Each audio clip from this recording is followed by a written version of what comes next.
आज की इस मूवी में हम लोग एला नाम की एक लड़की को देखेंगे जिसे एक बस कंडक्टर से प्यार हो जाता है। इसके बाद क्या होना था वह दोनों पब्लिक बस में ही शुरू हो जाती हैं। एला एक काफी अमीर लड़की थी, लेकिन वह बस कंडक्टर की दीवानी थी और वे हमेशा उसके साथ खपाखाप करना चाहती थी। एक दिन रिहर्सल करते हुए देखते हैं, वहीं स्टेज के बैक में रोल्ड अपनी दोस्त एला के साथ खपाखाप और वह एला की झील में डुबकी लगा रहा था। एला भी उसके छोटे चेतन की सवारी कर रही होती है, लेकिन तभी एरोल की गर्लफ्रेंड यहाँ आ जाती है जिसका नाम जेना था। जेना इन दोनों के कार्यक्रम को देखकर इन पर बहुत गुस्सा होती है। एरोड अपने छोटे चेतन को संभालते हुए जेना के पीछे चले जाता है।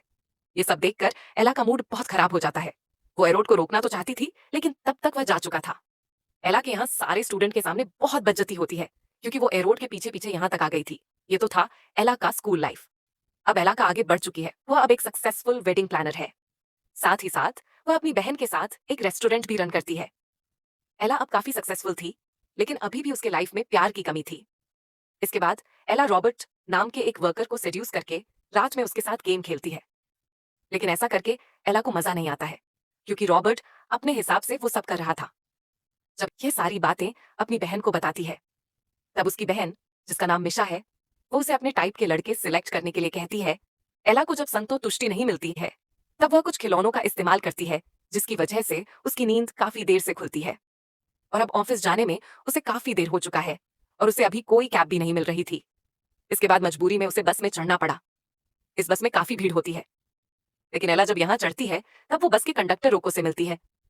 रोको को देखकर एला उसकी तरफ अट्रैक्ट होने लगती है। जब रोको उसे टिकट देने के लिए उसके पास आता है, तब बस में इतनी भीड़ थी कि वो भीड़ इन दोनों को धक्का देकर बहुत पास कर देती है। अब एला रोको को स्मेल कर सकती थी और वह उसकी खुशबू पाकर उसकी तरफ और भी अट्रैक्ट होने लगती है। इसके बाद क्या होना था, एला ने टिकट लेकर अपने तरबूज को रोक की तरफ सटा दिया। अब रोको भी उसके तरबूज को महसूस कर सकता था। रोको को एला का यह अंदाज बहुत पसंद आता है। इन दोनों के बीच में वह सब हो ही रहा होता है, लेकिन तभी एला का स्टॉप आ जाता है। एला जब अपने घर वापस आती है, घर वापस आने के बाद भी उसे रोको के साथ वो सब की हुई फीलिंगलेस करके अपनी झील का पानी निकालती है। अगली सुबह मिसा एला को बहुत देखती है और वह उसकी खुशी का राज उससे पूछती है। तब एला कहती है उसे कल पहली बार इतना अच्छा लगा था। वो रोको के बारे में सब कुछ मिसा को बताती है। तब मिसा उसे रोको को ढूंढने की सलाह देती है, इसलिए आज भी एला बस से ही ऑफिस जाने का फैसला करती है। लेकिन उसकी किस्मत बहुत अच्छी नहीं थी, क्योंकि आज रोको के जगह में कोई दूसरा कंडक्टर आया था, जिससे एला को यह पता चलता है रोको अपने घर गया हुआ है।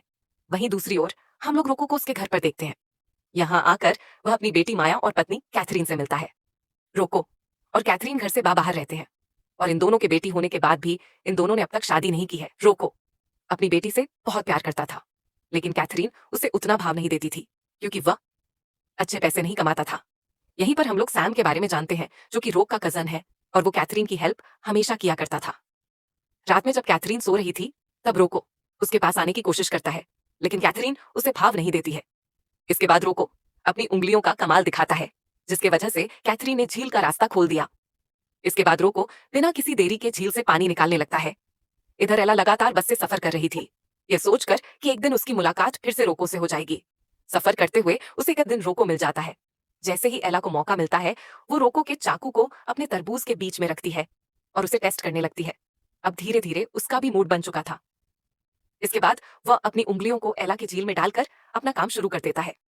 अपने इस सफर को खत्म करने के बाद जब रोको बस स्टैंड में आता है, तब वो अपने मालिक से कुछ पैसे एडवांस में मांगता है, लेकिन उसका बॉस उसे पैसे देने से मना कर देता है। घर आने के बाद रोको और कैथरीन की लड़ाई होती है। इसके बाद रोको अपने काम के लिए शहर आता है। जब सारे बस ड्राइवर एक जगह जमा होकर पत्ते खेल रहे थे, तभी एला रोको से मिलने के लिए यहाँ आती है। वो इस वक्त बहुत ही सुंदर रेड ड्रेस पहनी हुई थी। वो रोको को अपने पास बुलाती है। इसके बाद रोको उसे लेकर दो बसों के बीच में जाता है। ये दोनों यहाँ पर बातें करते हैं, लेकिन जब इन दोनों से कंट्रोल नहीं होता है, तब ये लोग यहीं पर शुरू हो जाते हैं। तभी इन दोनों को किसी की आहट सुनाई देती है, इसीलिए वो लोग बस के अंदर चले जाते हैं। इसके बाद रोको बस के अंदर जाकर गाड़ी को 5वें गियर में लगाकर एला की सवारी करता है। वो एला को यहाँ पर कई बार मंजिल तक पहुंचाता है। सुबह में ब्रेकफास्ट बनाते हुए एला अपनी सारी स्टोरी मीशा को बताती है। एला को बहुत खुश देखकर मीशा उसे रोको के साथ रिलेशनशिप में आने के लिए कहती है। एला भी अब यही चाहती थी, इसीलिए वो रोको के साथ एक रेस्टोरेंट में मिलने के लिए जाती है। यहाँ रोको एला को सब कुछ सच बताता है। वो कहता है वह अपनी गर्लफ्रेंड के साथ लिव इन में रहता है और उन दोनों की एक 8 साल की बेटी भी है। ये सुनकर एला काफी शॉक थी। रोको अब ये सब खत्म करना चाहता था, इसलिए वो इन सभी रिलेशन को तोड़कर यहाँ से जाने लगता है। लेकिन एला उसका पीछा करती है और एक खाली सड़क में कोने में जाकर उसके साथ चिपक जाती है।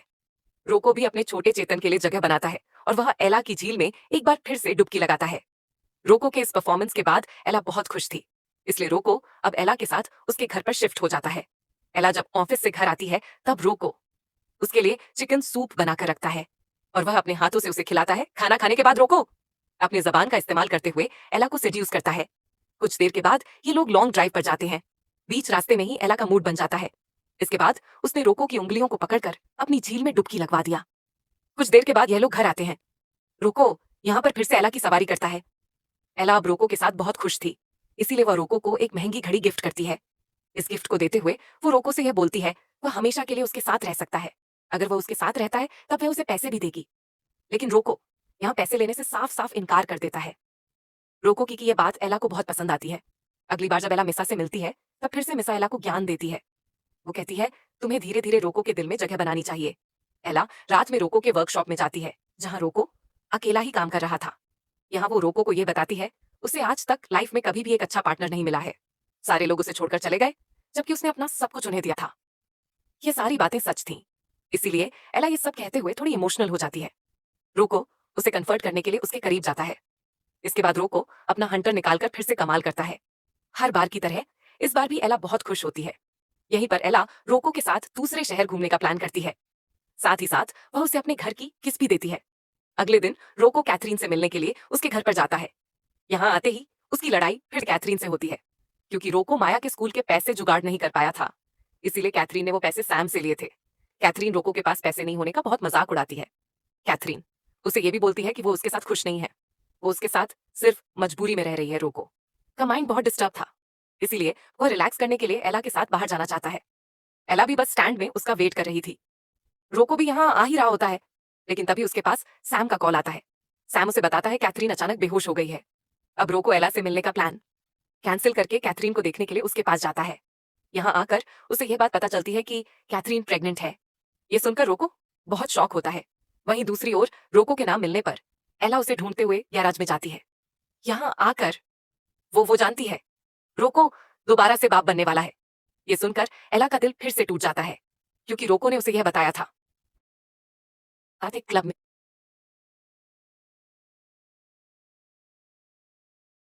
यह बताया था कैथरीन और उसका रिश्ता अच्छा नहीं चल रहा है। अपने गम को भुलाने के लिए एला मीसा के साथ एक क्लब में जाती है। एला जब मिसा के साथ बैठी हुई थी तभी एक लड़का उसे घूरे जा रहा था। इसके बाद वो एला को अपने घर लेकर जाता है। एला भी उसके साथ जाने के लिए राजी हो जाती है। घर जाने के बाद शुरू के स्टेज में वो लड़का बहुत अच्छा करता है, लेकिन जैसे ही वह कपड़े उतारता है वह एक छपरी की तरह बिहेव करता है। यह सब देखकर तुरंत ही एला वहां से भाग जाता है। कुछ दिनों के बाद रोको एला से मिलने के लिए उसके घर पर आता है। यहाँ आते ही रोको उसे सॉरी बोलता है, क्योंकि वह उससे मिलने के लिए उस दिन नहीं आ पाया था, लेकिन अब वो उसकी वाइफ को छोड़कर इसके पास हमेशा के लिए आना चाहता है। लेकिन इधर एला को उसके कैरेक्टर पर शक हो रहा था, क्योंकि उसका बेबी होने वाला है और वह ऐसे वक्त में अपनी गर्लफ्रेंड को छोड़कर उसके पास आया है। हो सकता है फ्यूचर में रोको उसके साथ भी वैसा ही करे। यह सब सुनने के बाद रोको बड़े ही शांति से एला को उसके घर की कीज लौटा देता है। इसके बाद रोको बिना कुछ कहे वहां से लौट जा सकता है। रोको जब उसके घर से वापस जा रहा था तभी हम लोग फ्लैशबैक में देखते हैं रोको एक बार बिना बताए अपने घर में जाता है। वहां रोको ये देखता है प्रेग्नेंट होने के बाद भी कैथरीन उसके भाई सैम के साथ लगी हुई है। ये देखकर रोको बहुत गुस्सा होता है। रोको को इतने गुस्से में देखकर सैम जल्दी से यहाँ से भाग जाता है और जाते हुए ये कहता है वह कैथरीन और माया का उससे ज्यादा ख्याल रखता है, जो कि सच भी है। कैथरीन भी बहुत गुस्सा होती है और वह रोते हुए रोको को यह बताती है मेरे पेट में जो बच्चा है वो सैम का है और अब वो उससे नहीं बल्कि सैम से प्यार करती है। ये सुनकर रोको बहुत शॉक होता है और अब वो उन दोनों के खुशी के लिए अपने घर को छोड़कर एला के पास गया था, लेकिन एला ने भी उसे एक्सेप्ट नहीं किया। इसके बाद रोको अब अपनी लाइफ गैराज में ही बिताने लगता है। वहीं इधर एला का दिल टूटा था, इसीलिए वह अब काफी चुप चुप सी रहती है। वह अब अपने काम में ओवरटाइम करती है ताकि वह अपने आप को बिजी रख सके और उसे रोको की याद ना आए। मिस सारा जब एला की यह हालत देखती है तब वो उसे दूसरे लड़कों को डेट करने की सलाह देती है, लेकिन एला का भरोसा अब सारे लड़कों में से उठ चुका था, क्योंकि स्कूल टाइम से लेकर अभी तक सबने उसका दिल तोड़ा है। अब इस बात को 4 महीने बीत चुके हैं। एक दिन एला की मुलाकात रॉबर्ट से होती है। वो जैसे ही एला के पास में जाता है वो उससे सबसे पहले सॉरी कहता है। क्योंकि उसने उसके साथ उस टाइम गलत किया था। और इस बात का रियलाइज उसे भी था, रॉबर्ट के साथ एला काफी टाइम गुजारती है। इसीलिए अब उसे घर जाने में काफी देर हो चुकी है, जिसकी वजह से उसे बस पकड़ने के लिए बस स्टॉप में जाना पड़ा। यहाँ रोको उसका इंतजार कर रहा था, क्योंकि एला ने अपना घर चेंज कर दिया था, जिसके बाद से रोको यहीं पर रोज उसका इंतजार क्या करता था। रोको आज सब कुछ ला को बताता है कि उसके गर्लफ्रेंड ने उसके साथ क्या किया। उसके गर्लफ्रेंड और उसके कजिन के बीच में अफेयर चल रहा था, इसीलिए उसने सब कुछ ला के लिए छोड़ दिया। और वो कई महीनों से एला का यहीं पर वेट कर रहा था। ये सारी बातें सुनने के बाद भी एला रोको को माफ नहीं करती है, क्योंकि वो सोच